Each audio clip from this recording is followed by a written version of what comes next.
ஆத்ம வாராகி யூடியூப் சேனலுக்கு தங்களை அன்புடன் வரவேற்கின்றேன். வாராகியை பார்க்க வேண்டுமா? இப்பதிவை முழுமையாக கேளுங்கள்.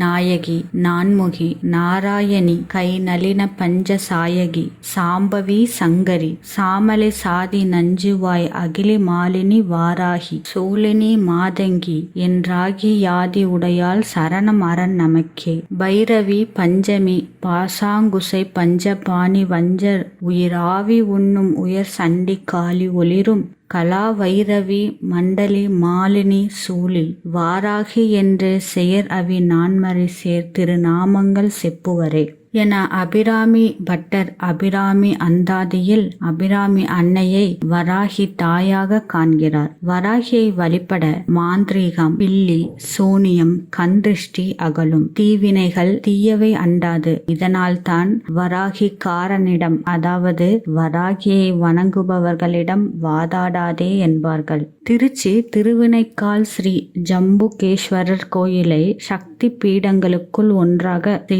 வராகி பீடமாக கூறுகிறார்கள். இது எத்தனை பேருக்கு தெரியும் என்பதை கமெண்ட் பாக்ஸில் பதிவு செய்யுங்கள். மேலும் இங்கு அம்பாள் அகிலாண்டேஸ்வரி வராகி வடிவமே. தினமும் இரவு அர்த்த ஜாம பூஜையில் அகிலாண்டேஸ்வரி அம்பாள் வராகி கோலமே பூணுகிறாள். வராகி தேவி சரஸ்வதி தேவியின் ஒரு அம்சமாக விளங்குவதால் இவளே வாக்கு அரசி, வராகியை வார்த்தாளி என்றும் சொல்லுவார்கள்.